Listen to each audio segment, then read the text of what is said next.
강원도 춘천에 있는 청평사에 내려오는 설화에 따르면 당나라 황제는 공주가 평민 출신의 남자와 사랑에 빠지자 매우 화가 났다. 황제는 황실에 망신을 준 공주에게 차마 벌을 내리지 못하고 평민 출신의 남자에게 사형이라는 중형을 내려 목숨을 빼앗았다. 공주를 너무도 사랑했던 남자는 억울하게 죽은 후에도 공주를 잊을 수 없어 저승으로 가지 못했다. 죽은 남자는 사랑하는 공주의 옆에 있고자 뱀으로 환생하여 공주의 몸을 칭칭 감싸고 한시도 떨어지지 않았다. 황제는 공주의 몸에서 뱀을 어떻게든 떨어뜨리고자 백방으로 노력했으나 매번 실패로 끝났다. 오히려 뱀은 황제가 자신을 공주의 몸에서 떨어뜨리려 할수록 더욱 힘차게 공주의 몸을 감았다. 결국 해결책을 찾지 못한 황제는 부처님의 도력이 높다는 신라로 공주를 보내 부처님에게 기도를 드리게 했다. 황제의 명을 받은 공주는 신라의 유명 사찰을 돌며 기도를 드렸고 어느덧 춘천의 청평사까지 오게 되었다. 청평사 아래 자리한 동굴에서 공주와 뱀이 머물던 중 들려오는 종소리에 마음에 동요가 생긴 뱀은 혼자서 절 구경을 하겠다는 공주의 부탁을 들어주었다.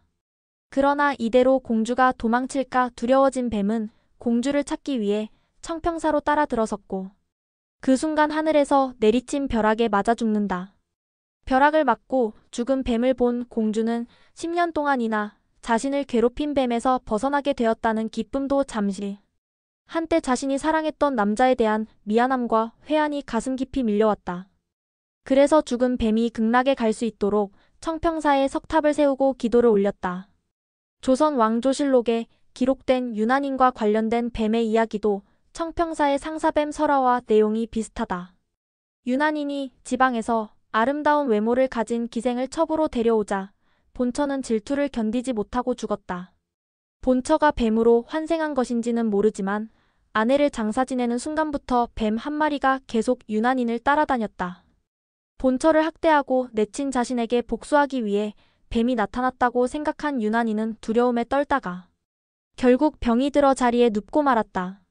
중종은 유난인이 알 수 없는 이유로 아프다는 이야기를 듣고 내의원을 통해 약을 내려주었으나 아무런 차도가 없었다. 이를 두고 많은 이들이 유난인을 쫓아다닌 뱀을 비난하기보다는 본처를 내쫓아 죽게 만든 유난인을 힐책했다.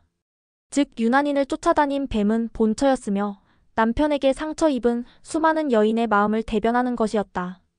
이를 통해 우리 선조들은 뱀 자체를 미워하거나 두려워하지 않았다는 것을 알 수 있다. 청평사의 상사뱀과 유난인을 따라다닌 뱀 이야기에는 우리의 정서가 흠뻑 반영되어 있다. 두 설화 속 뱀은 연인이 자신을 더는 사랑해주지 않고 버렸어도 연인을 향한 지고지순한 마음을 버리지 않았다. 분명 옛 연인을 독이 든 이빨로 물어 죽일 수 있는 능력이 있음에도 복수하지 않았다. 다만 자신을 잊지 말아달라고 그들을 따라다니며 늘 보이는 곳에 있었을 뿐이다. 그러고 보면 전설 속 뱀은 인간을 아무 이유 없이 괴롭히지 않는다. 인간에게 피해를 당해서 복수를 하는 것이다. 이와 비슷한 이야기로 치악산 상원사 종각에 내려오는 까치와 구렁이 전설이 있다. 까치와 구렁이 전설은 과거 시험을 보기 위해 한양으로 올라오던 선비가 새끼 까치를 잡아먹으려는 구렁이를 활로 쏘아 죽이는 일로 시작한다. 구렁이를 죽이고 가던 길을 재촉하던 선비는 늦은 밤 산속에서 길을 잃고 헤매다가 멀리 불빛이 비치는 집을 발견한다. 그제야 안심이 된 선비가 불빛이 새어나오는 집을 향해 가보니 소복을 입은 여인이 홀로 있었다. 남녀 7세부 동석을 강조하던 시대라는 점과 홀로 있는 여인이 한밤중에 낯선 남자를 만났을 때 갖게 될 두려움을 선비는 생각하지 않았다. 오로지 자신의 안위만 생각하며 선비는 여인에게 하룻밤 재워주기를 청했다. 여인의 허락을 받고 곤히 잠을 자던 선비는 갑자기 숨이 막힐 정도의 고통에 눈을 떴다. 어찌된 일인지 알아보기 위해 주변을 살펴보니 커다란 구렁이 한 마리가 자신의 몸을 감싸고 있었다. 구렁이는 선비가 낮에 자신의 남편을 활로 쏘아 죽였으니 자신도 선비를 죽여 원수를 갚겠다고 말했다. 단 새벽 4시 이전에 상원사에 있는 종이 울리면 하늘의 뜻이 자신과 다름을 인정하고 선비를 살려주겠다고 약속했다. 선비에게 도움을 받아 자식을 살릴 수 있었던 까치는 이 광경을 목격하고 은혜를 갚기 위해 상원사의 종을 머리로 들이받아 종을 울렸고 선비는 목숨을 구할 수 있었다. 모든 동물이 살기 위해 다른 짐승을 잡아먹는 것은 본능이며 자연의 섭리다.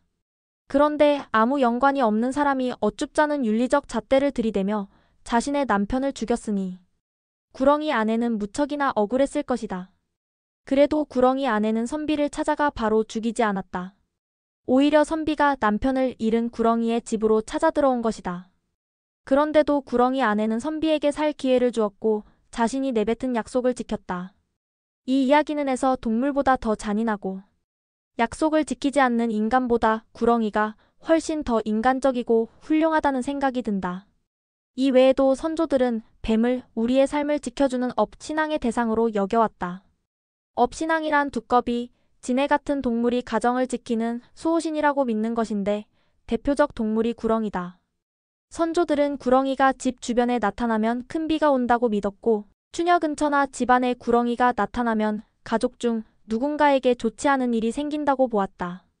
특히 구렁이가 대들보에서 죽으면 업이 나간 것으로 보아 집안이 곧 망한다고 생각했다. 그래서 집에서 구렁이가 나오면 그 집에 업이 나왔다고 하여 절대로 다른 곳으로 나가지 못하도록 막았다. 이처럼 우리 선조들의 삶에서 뱀은 빼놓을 수 없는 동물이었다. 인간의 탐욕이나 잘못을 뱀에 빗대어 꾸짖었고 우리의 삶을 지켜주는 수호신으로 신성시하고 중요하게 여겼다. 그러나 현대에 들어서면서 기독교의 영향으로 뱀의 좋은 이미지는 사라지고 사악한 이미지만 남았다. 더욱이 우리의 정서를 더는 뱀에 투영시키지 않는다. 단지 뱀은 인간과 공존할 수 없는 동물이며 사라져야 할 대상으로 여길 뿐이다. 또한 뱀을 신성시하는 마음은 사라지고 정력을 강화하는 보양식으로만 생각하는 일부 사람들로 인해 무차별적 포획이 이루어지고 있다. 예시이야기의 주인공으로 가장 많이 거론되는 구렁이는 일반 뱀보다 큰 몸통을 가지고 있지만 성질이 온순하면서 움직임이 느리다. 구렁이의 주 서식지가 인가의 돌담이나 밭둑의 돌틈이었으며 농가의 퇴비 속에 알을 낳았기에 1950년대까지만 하더라도 구렁이를 일반 가옥 주변에서 쉽게 만날 수 있었다. 사람들은 자주 마주치게 되는 구렁이를 업신앙의 대상으로 생각하여 잘 잡지도 않았지만 실제로도 사람에게 피해를 주는 쥐와 참새를 잡아먹는 유익한 동물이었다. 그러나 1960년대 이후 구렁이가 정력에 좋다는 말이 떠돌자 무분별하게 포획되어 현재는 멸종 위기에 처했다. 구렁이만이 아니다. 유혈모기, 살모사, 누룩뱀 등이 포획 금지종 또는 멸종 위기종으로 지정되었다.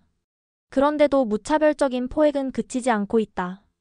심지어 사람들의 왕래가 불가능한 민통성까지 밀렵꾼들이 들어가 뱀을 불법적으로 포획하고 있다. 특히 뱀이 겨울잠을 준비하는 기간이 되면 밀렵꾼들은 농수로에 3m, 4m 간격으로 통발을 설치하여 뱀을 포획한 뒤 건강원 등에 판매하고 있다. 이는 밀렵꾼만의 잘못은 아니다. 불법임을 알면서도 자신의 탐욕을 채우기 위해 밀렵꾼에게 많은 돈을 건네고 사는 사람들에게도 책임이 있다. 아무튼 우리나라에서 뱀은 나쁜 존재로만 인식되지 않았고 집안을 지키는 수호신이면서 살아가는 동안 겪는 어려움과 아픔을 대변하는 역할을 해왔다. 선조들은 내비치기 어려운 한을 뱀을 통해 풀었고 인간으로서 지켜야 할 도리를 어길 경우에는 뱀을 통해 경각심을 심어주며 스스로 경계하기를 바랐다. 우리의 선조들처럼 뱀을 인간과 공존하는 동물로 인식하고 앞으로 우리의 정서와 이야기를 담는 소재로 활용하기를 기대해본다.